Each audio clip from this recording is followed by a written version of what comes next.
तो आज हम लोग अल्सरेटिव कोलाइटिस और क्रॉन्स डिजीज़ के ट्रीटमेंट की बात करते हैं और इसका होम्योपैथी में क्या ट्रीटमेंट है और कौन कौन सी कॉमनली इंडिकेटेड रेमेडी हैं जो प्रेजेंटली आती हैं।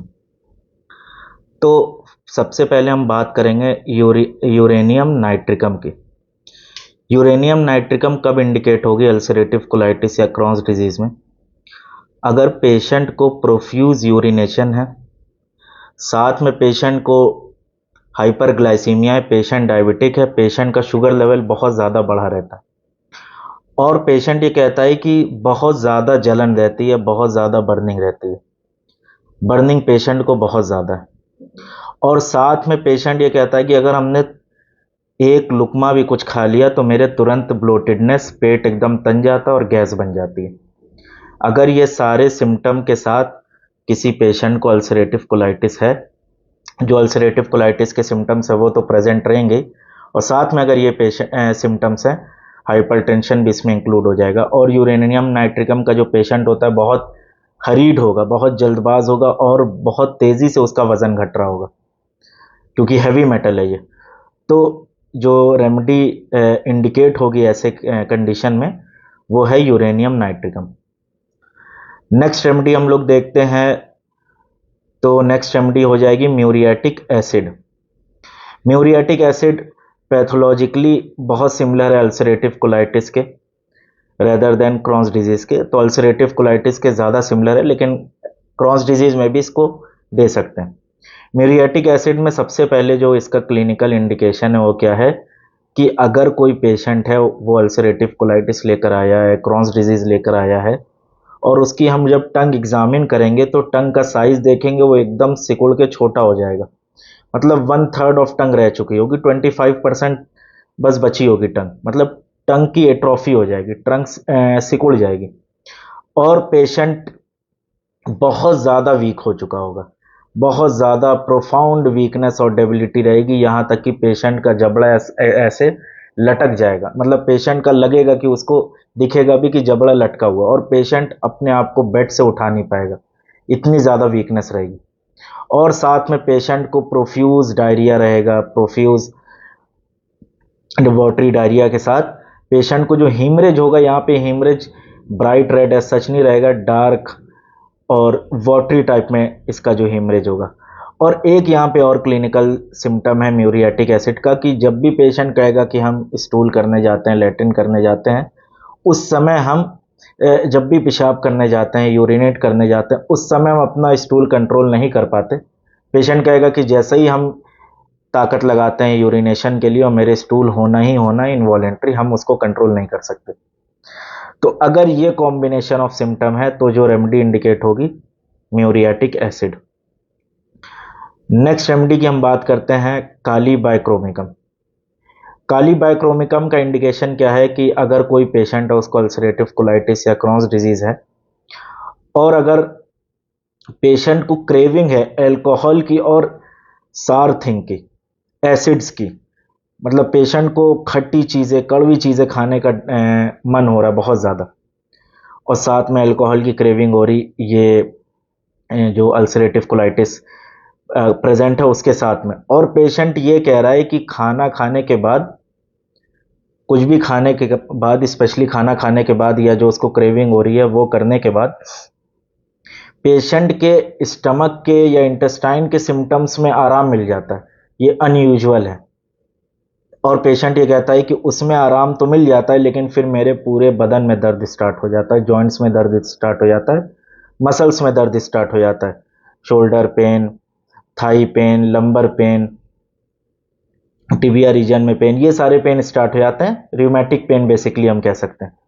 तो अगर ये चीज़ मिल रही है और इन्वेस्टिगेशन जो रिपोर्ट है अगर हम उसमें फिल्म में देख पा रहे हैं कि उसके अल्सर्स एकदम राउंड है, डीप है, एकदम पंच्ड आउट लग रहे हैं, एकदम राउंड सर्कुलर शेप में लग रहे हैं, तो ये भी काली बाइक्रोमिकम का क्लिनिकल अल्सर का इंडिकेशन होता है। तो ये इंडिकेशन होगा काली बाइक्रोमिकम का।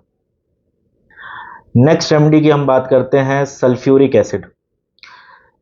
म्यूरियाटिक एसिड की तरह सल्फ्यूरिक एसिड भी अल्सरेटिव कोलाइटिस और क्रॉन डिजीज में इंडिकेट होती है और इसका जो इंडिकेशन है क्लिनिकली, पेशेंट जैसे कि हम लोग ने म्यूरियाटिक एसिड में देखा था, पेशेंट काफ़ी लिथार्जिक रहेगा, डल रहेगा, प्रोफाउंड डेबिलिटी रहेगी, बहुत ज़्यादा वीकनेस रहेगी। सल्फ्यूरिक एसिड में ऐसा कुछ भी नहीं रहेगा। सल्फ्यूरिक एसिड में ऑपोजिट होगा। हीमरेज होने के बाद भी, स्टूल के साथ हीमरेज होने के बाद भी, अल्सरेटिव कोलाइटिस में होने के बाद भी पेशेंट बहुत ज़्यादा हरीड रहेगा। पेशेंट बहुत ज़्यादा हरीड रहेगा, उसमें वीकनेस नहीं रहेगी, या वीकनेस रहेगी भी तो कंपनसेटेड होकर हरीड के फॉर्म में हमको दिखेगी। हरीडनेस बहुत ज़्यादा होगी, और पेशेंट में ये कहेगा कि उसके पेट में ऐसा लगता है कि कुछ ठंडी ठंडी चीज़ रखी हुई है। पेट में ठंडक उसको लगेगी, इंटेस्टाइन के अंदर उसको ठंडक फील होगी, chilliness in the part of intestine और बाउल्स। और इसके साथ पेशेंट को मतली रहेगी, और ये चिलीनस पेशेंट कहेगा कि जब हम कुछ खा लेते हैं तो हमको आराम मिल जाता है। तो ये इंडिकेशन होगा सल्फ्यूरिक एसिड का। नेक्स्ट रेमेडी की हम बात करते हैं तो मर्ककॉर, मर्कसॉल भी, मर्ककॉर भी। पहले मर्ककॉर की बात करते हैं। मर्ककॉर में cutting knife like penetrating pain होगा स्टूल करने के टाइम या करने के बाद, और टेनेस्मस, बहुत ज़्यादा टेनेस्मस, मतलब पेशेंट करके आएगा, पेशेंट को लगेगा कि अभी अर्जिंग पूरी तरीके से बनी हुई है, फिर जाएगा, फिर आएगा, फिर जाएगा, फिर आएगा, ये चलता रहेगा। और cutting, burning, knife like pain, penetrating pain, इस टाइप का पेन रहेगा। और इसके साथ पेशेंट को जो है थर्स्ट बहुत ज़्यादा होगी, और परस्पायरेशन, पसीना पेशेंट को बहुत ज़्यादा होगा, स्पेशली स्टूल करते समय। अगर ये सिम्टम मिल रहा है तो जो रेमेडी इंडिकेट होगी मर्ककॉर। मर्कसॉल, अगर मर्ककॉर की इंटेंसिटी हल्की सी कम लग रही है, जो हमको इंडिकेट हो रहा है कि मर्ककॉर देनी चाहिए, मगर इंटेंसिटी उतनी नहीं है, मतलब पेशेंट के जो लक्षण हैं वो अभी उतने डीप नहीं है, उतने वायलेंट नहीं है, उतने ज़्यादा खतरनाक नहीं है, तो हम वहाँ पे मर्कसॉल की तरफ जाएंगे। ये हो गया मर्ककॉर और मर्कसॉल। और जो रेमेडी इंडिकेट होगी प्लम्बम एसिटिकम। अब प्लम्बम में क्या होगा कि प्लम्बम एसिटिकम में, सिर्फ प्लम्बम की बात नहीं कर रहे हैं, प्लम्बम एसिटिकम की, तो अगर किसी को अल्सरेटिव कोलाइटिस है, क्रॉन्स डिजीज़ है, तो जो उसके सिम्टम्स हैं वो तो हमको प्रेजेंट में मिलेंगे ही मिलेंगे, वो हमको पता भी हैं। लेकिन अगर इसके साथ हमको ये मिल रहा है कि पेशेंट के लोअर पोर्शन में, लेग्स में स्पेशली, पैरालिसिस या पैरिसिस, पैरालिसिस की स्टार्टिंग हो गई है या हो रही है, तो ये इंडिकेशन हो जाएगा प्लम्बम एसिटिकम का। नेक्स्ट रेमेडी की हम बात करते हैं लाइकोपोडियम।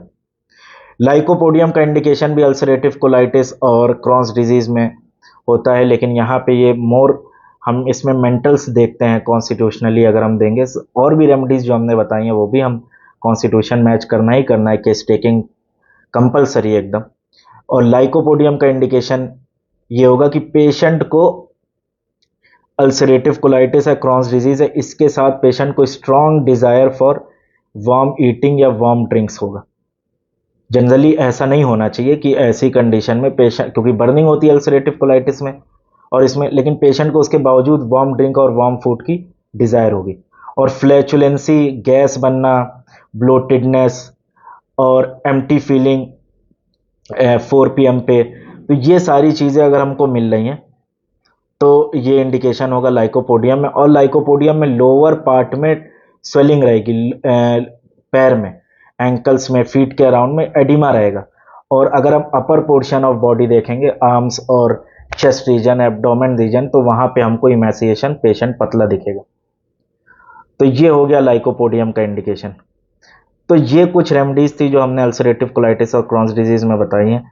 और यहाँ पे रेमेडी बताने का पर्पस सिर्फ एजुकेशन है, और without advice, without consulting any classical homeopath, कोई भी पेशेंट ये रेमेडी नहीं लेगा बगैर कंसल्टेशन के।